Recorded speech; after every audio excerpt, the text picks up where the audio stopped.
patuloy na nagbibigay serbisyo, pag-asa at saya.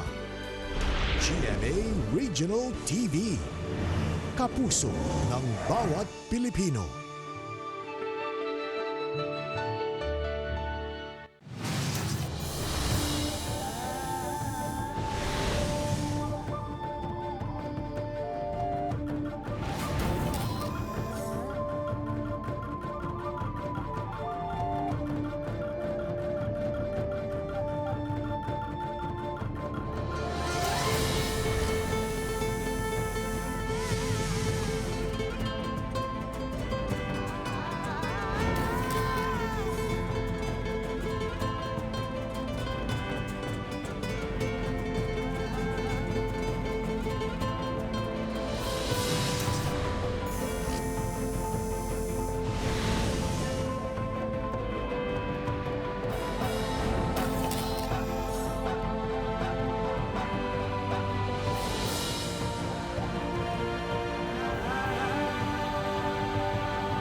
This is GMA Regional TV Weekend News. Good evening. This is your GMA Regional TV Weekend News. The biggest, the latest as local news matters. Luan Merondina. Alan Domingo. Cecil Kibod Castro broadcasting live from GMA Complex in Cebu. And this evening, we will also be joined by our counterparts from different regions. King Guevara from GMA Regional TV Balitang Amianan, Rain Palino from GMA Regional TV Bicol, As well as Nico Serino from GMA Regional TV Balitang Misdag, Adrian Pietos from GMA Regional TV 1 Western Visayas, and Rial Soroche from GMA Regional TV 1 Mindanao.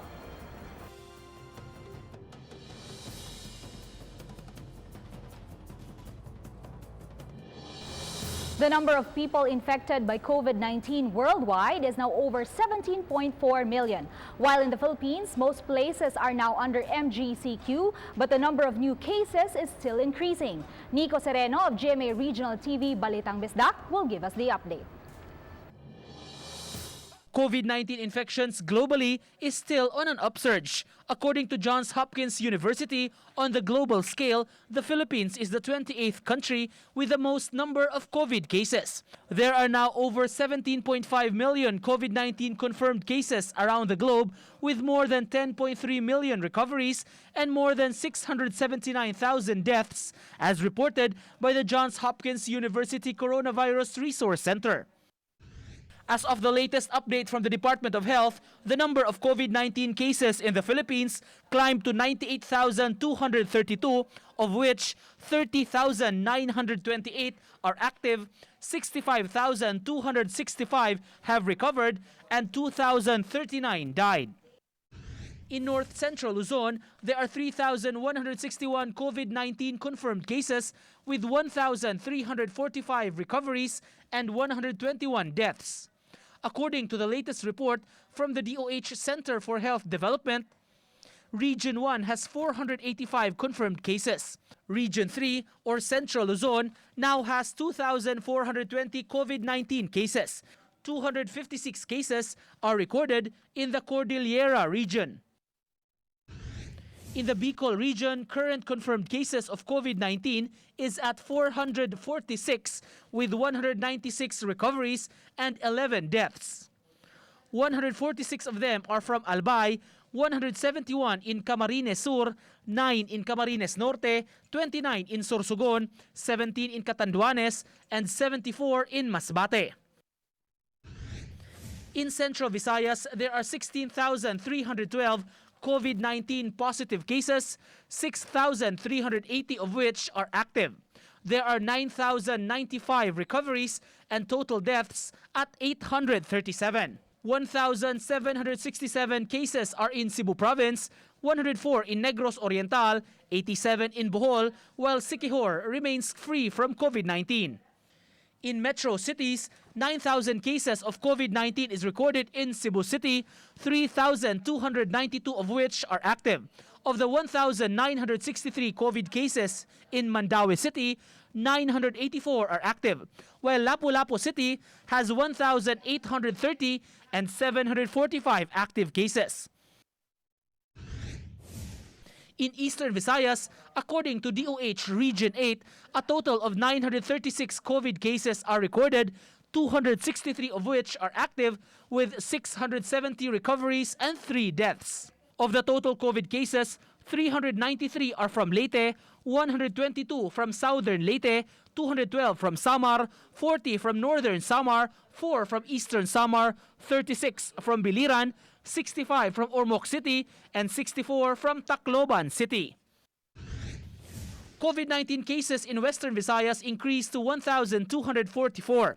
560 of these are active cases, 666 have already recovered, while death toll increased to 18.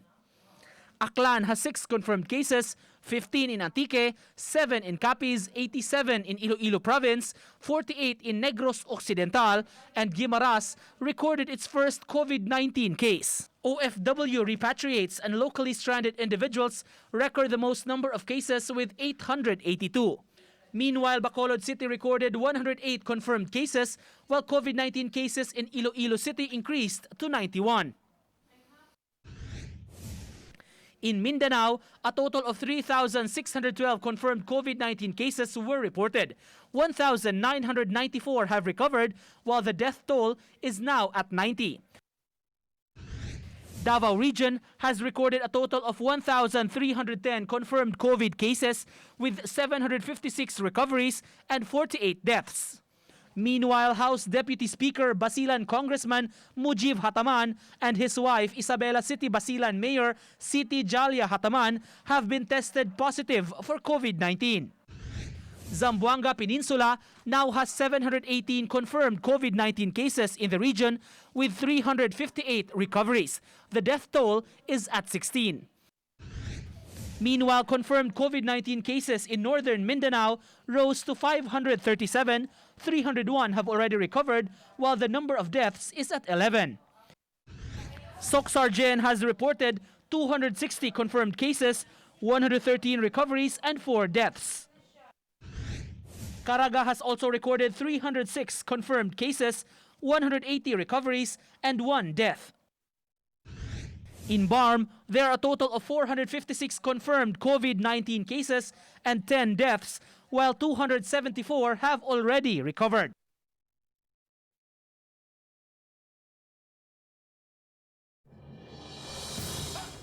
Measures are now set in place to ensure that cases of COVID-19 will not spike as Cebu City downgrades to general community quarantine according to IATF. More in this live report of Nico Sereno of GMA Regional TV Balitang Bisdak. Nico?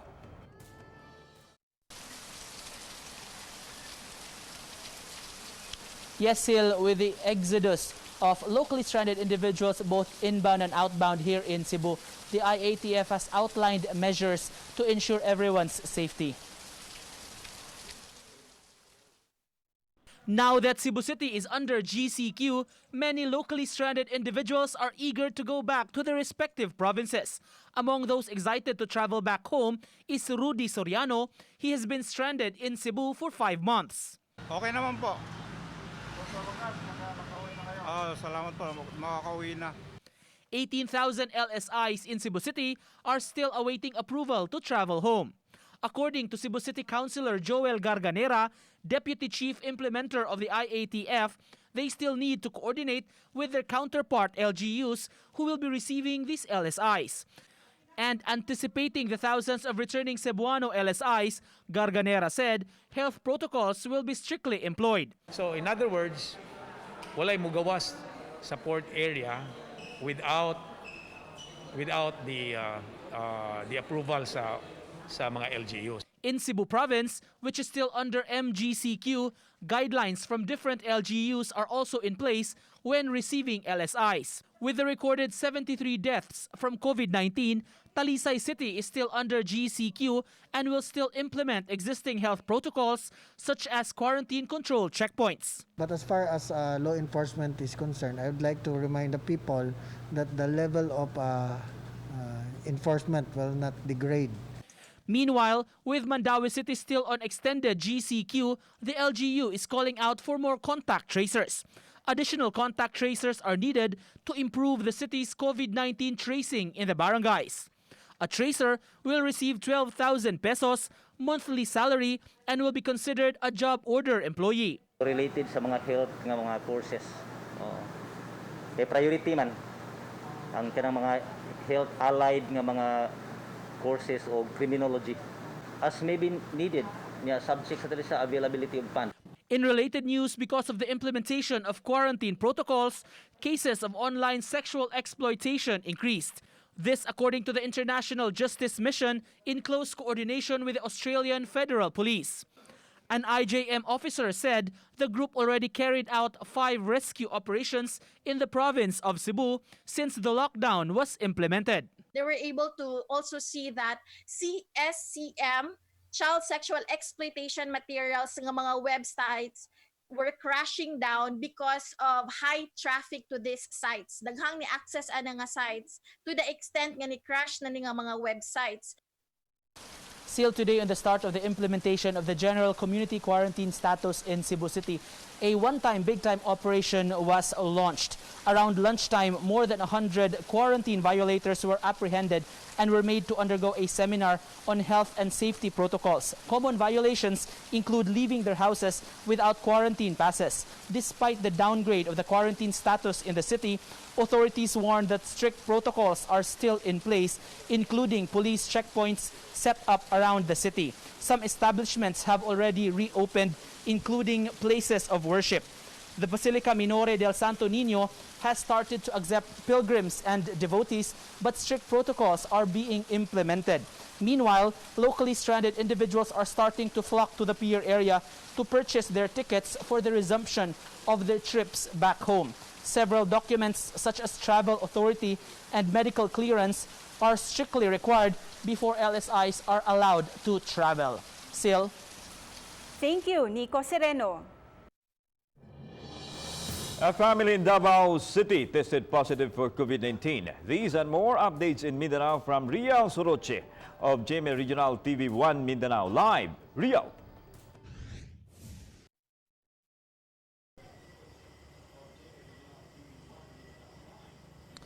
Alan, in Davao City, the area where a family that tested positive for COVID-19 resides is now under lockdown. Stricter measures are being implemented in Davao region, while in Cagayan de Oro City, authorities arrested the maker of fake COVID-19 test results.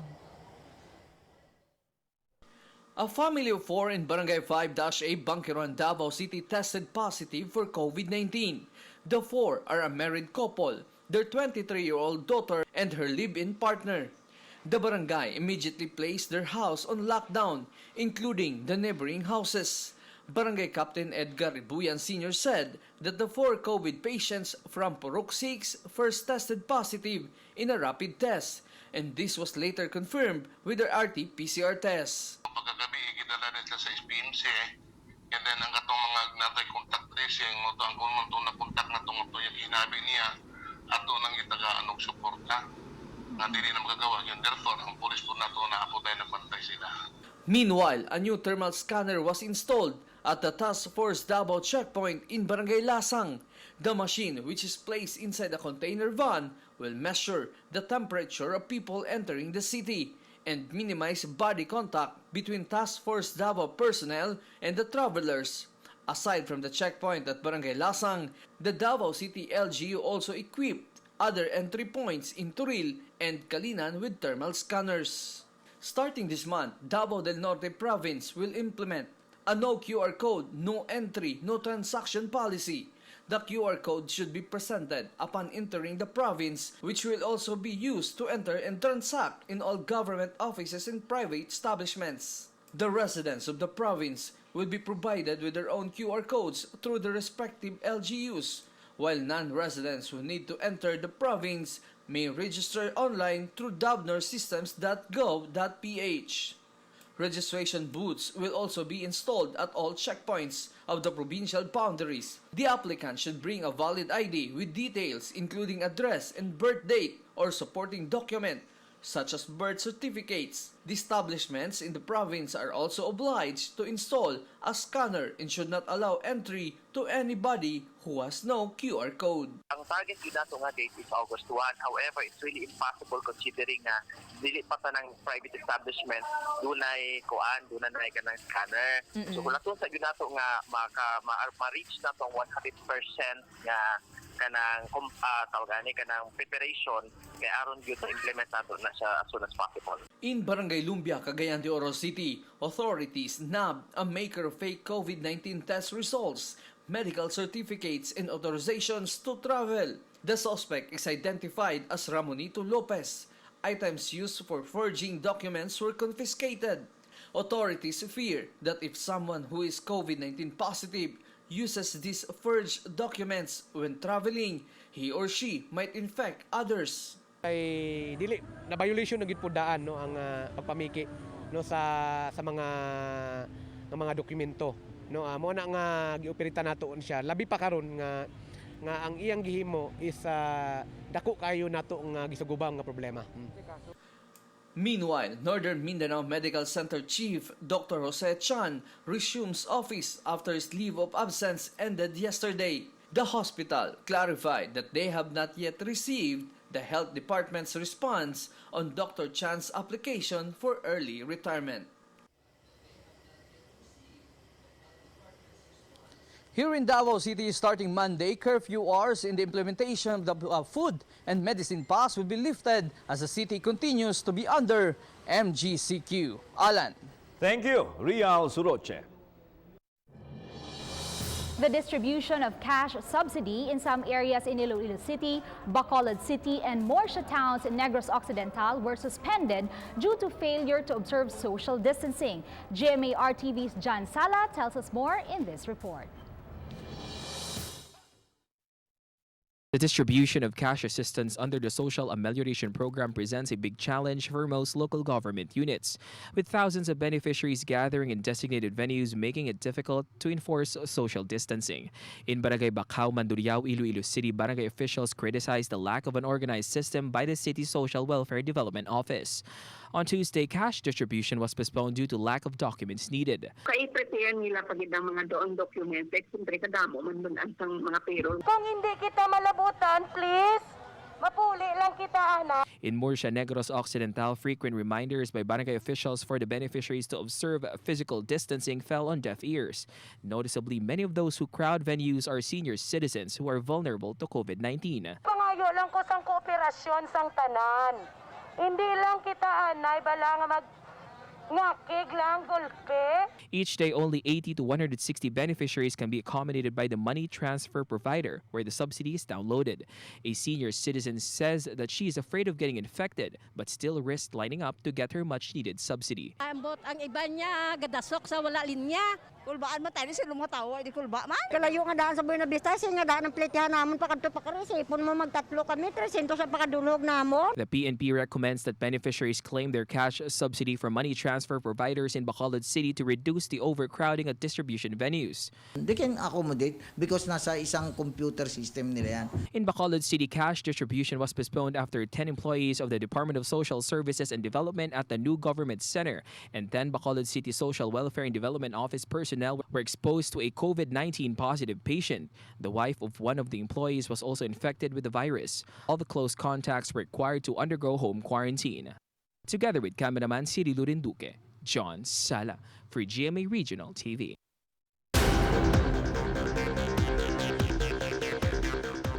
In Pangasinan, more swine deaths were recorded in the boundary municipalities of Infanta and Dasol. To date, there are now 7 cities and municipalities with active cases of African swine fever or ASF in the province. Joan Ponsoy of GMA Regional TV Balita Ngamianan with the details. The Pangasinan Provincial Veterinary Office confirmed new cases of swine deaths in the municipalities of Infanta and Dasol. The latest confirmed cases of ASF were first recorded in 3 barangays in Infanta, Pangasinan. Yung Infanta, lumabas na yung resulta talagang positive. Sa Dasol, nag-report na sila na marami ring nagkakamatay na baboy doon. At ongoing yung blood collection nila doon. Local authorities are still waiting for blood sample results from the affected pigs in Dasol, considering that the town is next to Infanta. Both Dasol and Infanta are border municipalities of Pangasinan. Nag-iimbestiga ngayon ng Zambales, nag-iimbestiga rin ng Pangasinan kung sino talaga ang nauna. As per records of the Pangasinan Provincial Veterinary Office, there are 27 municipalities with recorded cases of hogs deaths due to ASF. Currently, 2 cities and 5 municipalities have active ASF cases. These are City of Alaminos, San Carlos City, Infanta, Mangaterang, San Fabian, Lawak, and Natividad. Meanwhile, 21 municipalities in the province are still ASF-free. Dito sa Pangasinan, may mga area na talagang wala ng active cases, kaya pwede na silang mag-alaga. Authorities advise hog raisers to be vigilant against ASF virus. Price of pork meat remains stable at the Lingayen Public Market. Marami din supply, madam. Parehas din ang supply, madam. Ang problema lang, walang bibili. Together with cameraman Henry Duminsil, I am John Punsoy for GMA Regional TV. This is GMA Regional TV Weekend News. This is GMA Regional TV Weekend News. Justice finally served. This was the reaction of one of Alona Bacolod's brothers on the arrest of the ex-congressman turned fugitive Ruben Ecleo Jr. We have more from this report.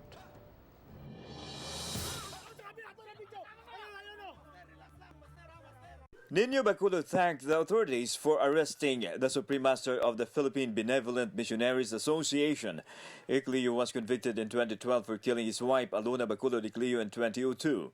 The Bacolod family used to be loyal PBMA members. Ecleo was arrested early morning this Thursday in San Fernando, Pampanga. Totally na kanang justice na gid nakabot. So nakabot na yun ang hustisya, no?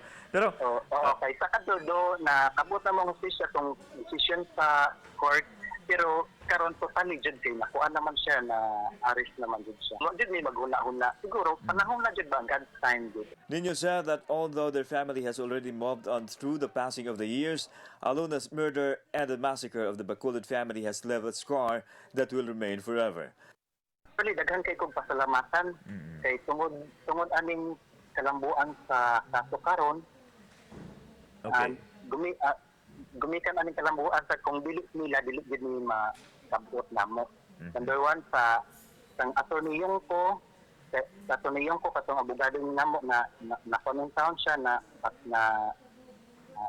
nakalas dito yang kinabuhi tungod aning kaso. Ecleo Jr. was tagged as the mastermind behind the massacre of Alona's family in June of 2002, 6 months after Alona was found dead. In the bloody attack, Alona's parents, sister, and brother died. The government offered a 2 million reward for Ecleo's arrest after he went into hiding. Nino said the 25 million awarded by the court to the Bacolod family for compensatory damages is no longer important. What matters to them is Ecleo's arrest and sentence. Together with Marlon Melgaso, I'm Alan Domingo for GMA Regional TV.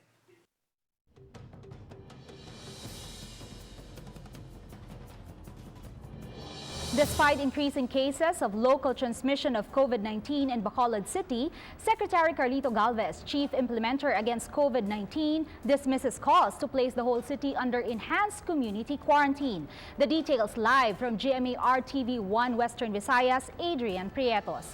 Adrian?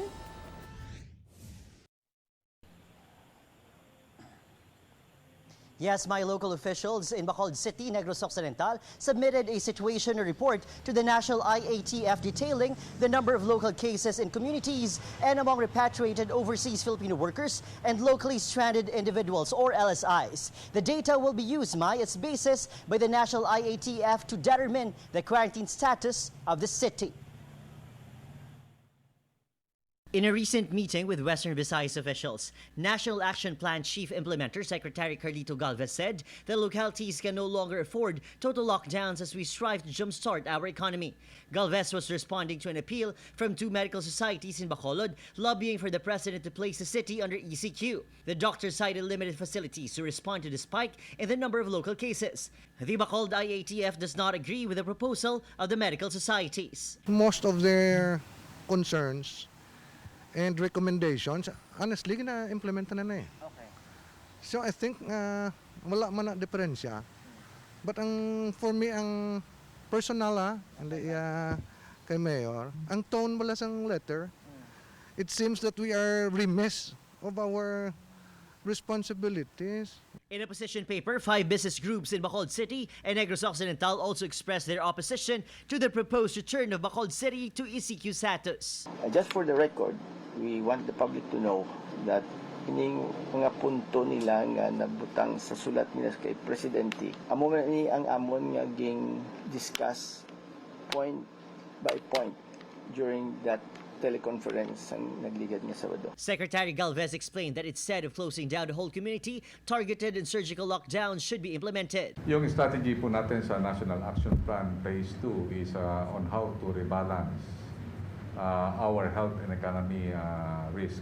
So nakikita po natin ngayon, ginagawa po natin na we can only open our economy if we will reduce deaths and also manage new cases. Kung ating pabatayan ang NCR, Region 3 at saka Region 4 and other regions, nakikita natin yung Region 6 okay na okay pa siya. Ibig sabihin, nung tinignan namin, yung kanyang death rate napakababa. The new strategy enforces localized lockdown of houses, sub-villages, or a cluster of hotspots. Hindi po practical kasi kung tutusin, nakita po natin ang Manila at saka Cebu, halos libo-libo ang kaso eh. Sila nag-GCQ. Samantalang Bacolod, maliit pa lang at saka konti pa ang namamatay. The implementers plan to increase the testing capacity of the region from 2,000 to 4,000 persons per day, adding that each LGU should establish its own molecular laboratory. On the other hand, Senate Minority Leader Franklin Drilon criticized the performance of the National IATF in fighting the spread of the virus. Gaway man siyang improvement. So sa akon, the IATF has failed to provide the leadership needed for us to help the people. Ang problema pa natin is that the Department of Health no longer has the credibility. Meanwhile, President Duterte, in a televised speech yesterday, extended the modified general community quarantine status of the provinces and cities in Western Visayas. In the local situationer submitted to the National IATF, the Bacolod City LGU reported that among the recent cases, 52% are local transmissions. 7 deaths have been reported in Bacolod and more than 10 areas were sealed off due to the rise of COVID-19 cases. As of today in Bacolod City, 74 new cases have been recorded. Back to you, Mai. Thank you, Adrian Prietos. Vehicle registration in Davao region will now be a breeze as the Land Transportation Office Region 11 is implementing its drive-through registration. Rial Soroche of GMA Regional TV 1 Mindanao has the details. The Land Transportation Office Region 11 has leveled up its registration system. From the usual 6 steps, now it will only take 3 steps for a motorist to complete vehicle registration. Applicants will remain in their vehicles as they pass the drive-through lane. First is the inspection of the vehicle. Second is the submission of documents. And lastly, if there is no record of alarm or violation, the applicant may proceed to the cashier to pay for the registration fee. Ang purpose ato ani, especially katong mga drivers, mga car owners nga kuan bitaw kaning medyo kanang gadali so makater nato sila. The LTO added that this system will eliminate the problem of fixers. Motorists are grateful for this hassle-free system that is literally as easy as 1, 2, 3. Ganahan ko na sir kay naglilita pagdugay din sa LTO. So mas luwas. Labi na sa mga sakit di na kamunaog. Gili na ta maka dikit sa mga tao bitaw. Together with cameraman Melchor Awing, I am Real Soroche for GMA Regional TV. This is GMA Regional TV Weekend News.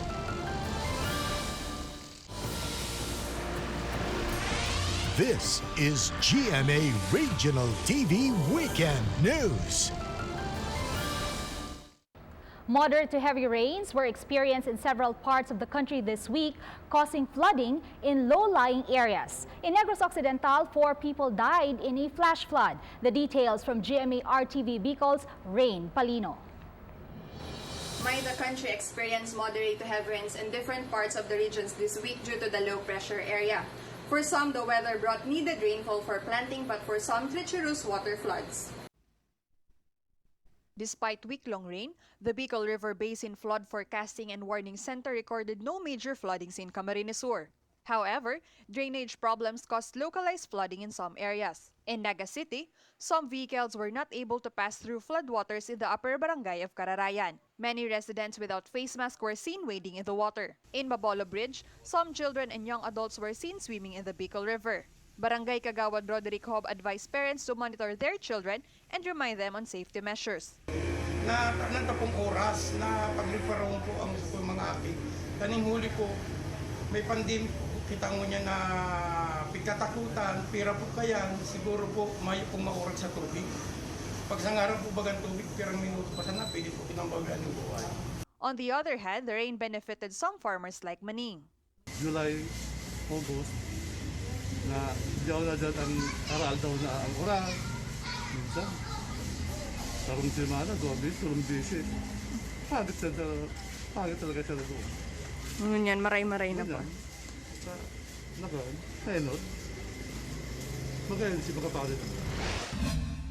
As seen in this video, a tricycle was swept by a flash flood while trying to cross the overflow at Sitio Alingasaw, Barangay Montilla, Moises Padilla last Tuesday. 4 passengers died in the raging waters. The victims are spouses Roldan Sr. and Juvelin Banaag, their 17-year-old son Danilo, and their 17-year-old relative Edmond Samson. The lifeless bodies of Roldan and Danilo were recovered through the efforts of the local MDRRMO last Wednesday, while that of Samson and Juvelin were found floating in the river last Thursday. Okay, nakipag-coordinate na kami sa mga kapitan, sa mga tanod na kung pwede, kung malakas yung current ng tubig o mataas yung tubig, hindi muna natin i-allow ang mga maliliit na mga salakyan na tatawid for their safety. Use na lang yung hanging bridge natin. The family was on their way home to Hinigaran from a birthday party. Another tricycle and 7 other relatives survived. The 2-day non-stop downpour caused the water level in Mananga River in Talisay City, Cebu to rise to emergency level, forcing nearly 100 individuals living along the riverbank to temporarily evacuate. According to Alvin Santillana, chief of the Talisay City Disaster Risk Reduction Management Office, the continuous rains also resulted to flooding in some areas of the city. Medyo na-evacuate, no? Natay around 96 katao nga na-evacuate dito sa City of Paglaom. We were able to give food packs sa mga na-affected. Affected barangays include Dumlog, Bayasong, San Isidro, Mohon, Tabunok, and Lagtang. The rains also caused knee-deep floodwaters in Cebu South Coastal Road, Talisay side. The city's Action Agad team responded accordingly and declogged the drainage from the floating garbage. Meanwhile, in Mindanao, residents of Barangay Bagakay and Poblacion in Alabel, Sarangani Province were rescued after flash floods hit the town last week. A pregnant woman and some children were brought to safety via rescue boats. Some appliances and furniture were drenched as floodwaters breached houses. The wall of this bridge was also damaged after waters from the creek overflowed. Around 39 families were affected by the flood and at least 9 houses were damaged. The Alabel LGU immediately sent relief aid to the affected residents. Barangay Lumbia proper in Cagayan de Oro City was also hit by flash floods, causing motorists to be stranded. The city's low-lying areas were also badly hit, such as Sitio Lower Dulawan with waist-deep waters. The CDRRMO immediately responded to ensure the safety of the residents. In Santa Cruz, Davao del Sur, floodwaters that breached the store damaged sacks of rice, feeds, and other items, while residents in Astorga were caught off guard by the deluge. In Barangay Inawayan, rocks, trees, and mud due to heavy rains caused flooding along the roads. A portion of a concrete bridge in Cebulan River was also destroyed by the strong current. And in Davao City, police in Bohangin district helped these stranded residents to go back to their homes after the flooding in Barangay San Vicente caused by a damaged water pump. The LPA, which has now developed into Tropical Depression Dindo, intensifies as it moves into northwestward over the Philippine Sea. Tropical Cyclone Dindo has no direct impact on the country at the moment. Occasional rains to the southwest monsoon will be experienced over Luzon, Western Visayas, Central Visayas, Zamboanga Peninsula, Northern Mindanao, and Bangsamoro. Gale warning is in effect over the northern and western seaboards of Luzon. Sea travel is risky over these areas due to rough to very rough seas.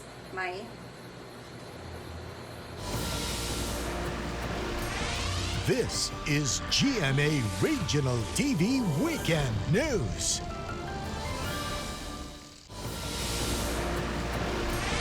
This is GMA Regional TV Weekend News. In Dagupan City, the prices of bangus at Magsaysay Fish Market drops due to oversupply. The details from King Guevara of GMA Regional TV Balitang Amiyanan Live. King?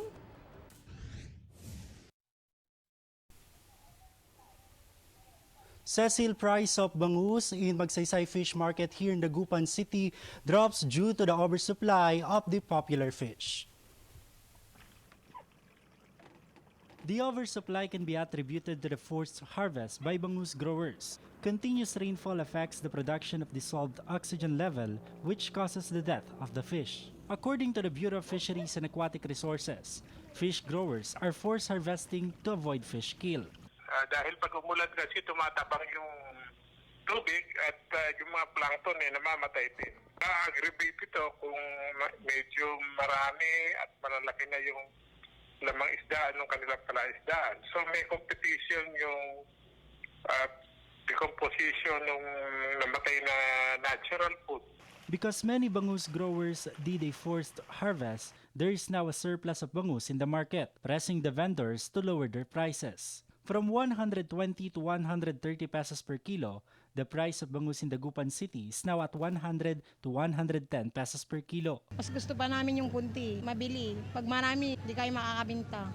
Meanwhile, another golden bangus was found by a fisherman from Binmali, Pangasinan, and later turned over to the BFAR. Golden bangus is a rare type of bangus that the Bureau is trying to save and study. Initially, parang pang-ornamental lang muna. But eventually, nakakita ko ng mga news sa India, parang pinopromote nila parang new marketing strategy, yung mga albino na isda. They are now taking care of 2 golden bangus. Nilagay na natin siya sa isang malaking reservoir, 1,200 square meters. Bali, silang dalawa na lang ngayon ang nandun. At with that, wala silang problema pagdating sa water quality.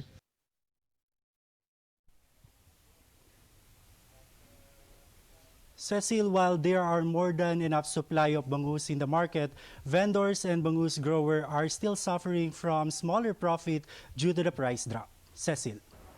Thank you, King Guevara.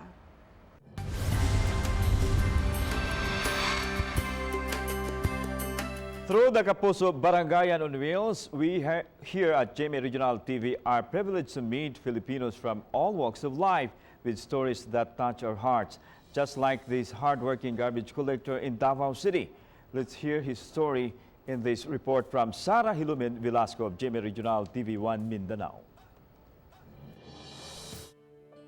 35-year-old Rolando Cuyos from Barangay Bunawan in Davao City was orphaned a few years ago. He's an only child and does not have a family of his own. He was not able to go to school, so to earn a living, he collects trash that he can sell, earning 50 to 70 pesos, enough to buy his food for the day. He lives in a house made from materials he bought from his SAP subsidy. Now, he's asking for help so he can provide for his daily needs. Huwag na maluoy sa kuha nga. Kuhan, makatabang sa kuha. Tabangin ko nila. Bisag maglibor-libor lang unta god. Kung ako naman ang tabang sa kuha. Despite his situation, Rolando remains hopeful and grateful. He's one of over 100 recipients from Barangay Bunawan who received food packs from GMA Regional TV's Kapuso Barangayan on Wheels. Anchors and correspondents of GMA Regional TV 1 Mindanao packed the relief goods and wrote inspiring messages to lift the spirits of our kapuso in this difficult time.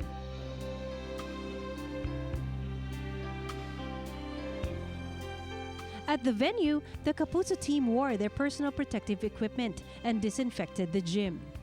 Each beneficiary went through strict health protocols, such as wearing face masks, going through body temperature checks, and sanitizing their hands. All the beneficiaries are grateful for the gift they received, especially Rolando. Salamat lang ko sa dihatag sa kuha sa GMA, sa dihatag sa kuha nga pagkaon. As part of GMA Network's 70th anniversary, GMA Regional TV will continue to visit different barangays around the Philippines through the Kapuso Barangayan on Wheels to help our kapuso during the pandemic.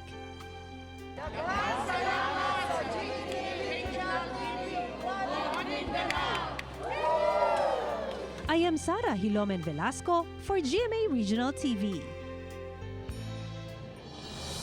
A pod of dolphins was seen in Manay, Davao Oriental during the 5.5 magnitude earthquake that hit the province. Meanwhile, a dead oarfish was found along the beach before the 5.8 magnitude earthquake that hit the town of Bayabas in Surigao del Sur province. Tech Ocampo of GMA Regional TV 1 Mindanao filed this report. A pod of dolphins was caught on video along the coastal waters of Manay, Davao Oriental when a strong tremor hit the province of Davao Oriental Sunday morning. The dolphins were seen for a few seconds in the water. This was taken when a 5.5 magnitude earthquake hit Manay, Davao Oriental province 11:12 Sunday morning. Intensity 3 was felt in Tarragona, Lupon, and Buston. Intensity 2 in Manay and Caraga, while Intensity 1 was felt in Mati City, San Isidro, Baganga, Katiil, and Banay-Banay. There were no reported casualties and major structural damages due to the quake. Meanwhile, prior to the strong quake that hit Surigao del Sur Tuesday early morning, a dead 9 feet long and 1 foot wide oarfish was found along the coast of Barangay Kalibutan in Cabadbaran City, Agusan del Norte. Residents immediately buried the fish. However, the incident caused some residents to worry because there is a superstitious belief that an oarfish is a foreboding of a calamity. Dawn at 1:32 a.m., Feebox recorded an earthquake with a 5.8 magnitude that hit Bayabas, Surigao del Sur. Intensity 4 was felt in Bislig City, Bayabas, Caguait, Hinatuan, and Tandag City in Surigao del Sur and Butuan City. Intensity 3 in Surigao City, Surigao del Norte, Hingoog City, Magsaysay, and Medina in Misamis Oriental.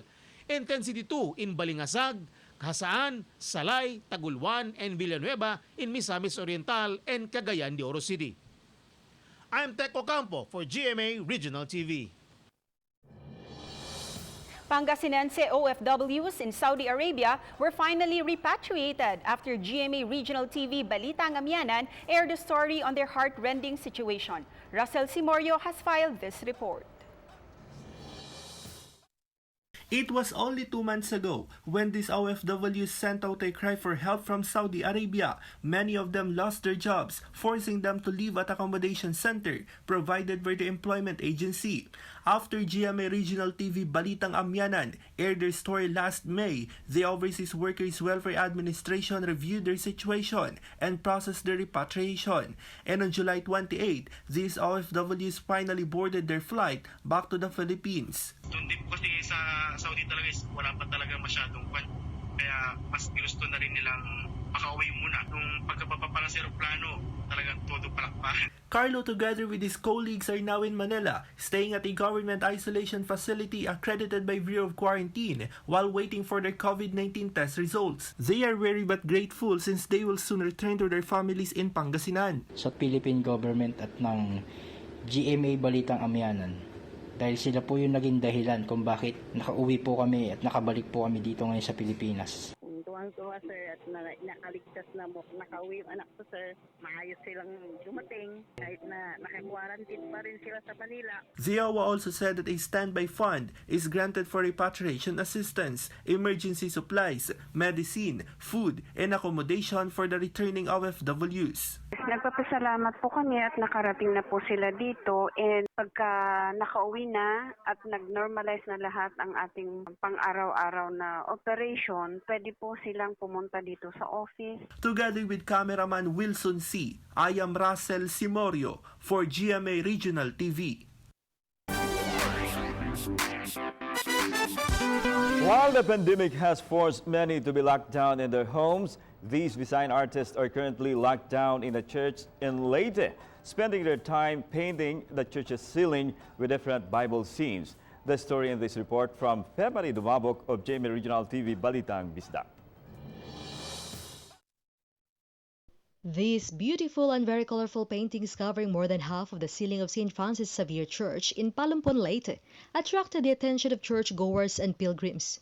Through the painted sceneries, one seems to be reading the Bible from the Old Testament to the New Testament with the life, sacrifices, and glory of Jesus Christ. The paintings are very intricate, displaying the skills and creativity of the artists. The paintings were the creation of the Dibuho Kisame crew, led by Aris Pastor. Sacrifice ni Christ, ang crucifixion, ascension. So, murag siyang natunong sa pandemic jud nga crisis ba. Oto kini nga face gibutang nga namog dako nga dedication in memory to all the victims of COVID-19 pandemic.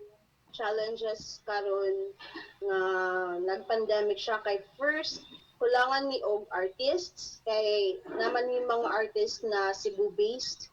So pagsugod sa quarantine na sila na stranded sila. The artists were also behind the beautiful mural of St. Peter and Paul Church in Bantayan Island, Cebu. But while many artists helped in the Bantayan project, due to the pandemic, only 7 of them worked on the church ceiling in Leyte. This project, by virtue of its theme, has given this group a different kind of happiness and satisfaction. Ang sacrifices ba mao jud ng unod sa visual catechism, mo sacrifice na for others. Maunang nabuhat namo sad nga ganito nung sad nga murag nakahinulsol mi ba. Together with cameraman Cleofer Lumayag, I am February Dumabok for GMA Regional TV. We would like to thank everyone from around the Philippines as well as our Kapuso abroad for watching our episode. You can watch this episode and more on GMA Regional TV's official website, www.gmaregionaltv.com, as well as our YouTube channel, GMA Regional TV. Just click the subscribe button to get the hottest news from the regions. Thank you for joining us, and from all of us here in Central and Eastern Visayas, this has been GMA Regional TV Weekend News, where local news matters. Stay safe, mga kapuso!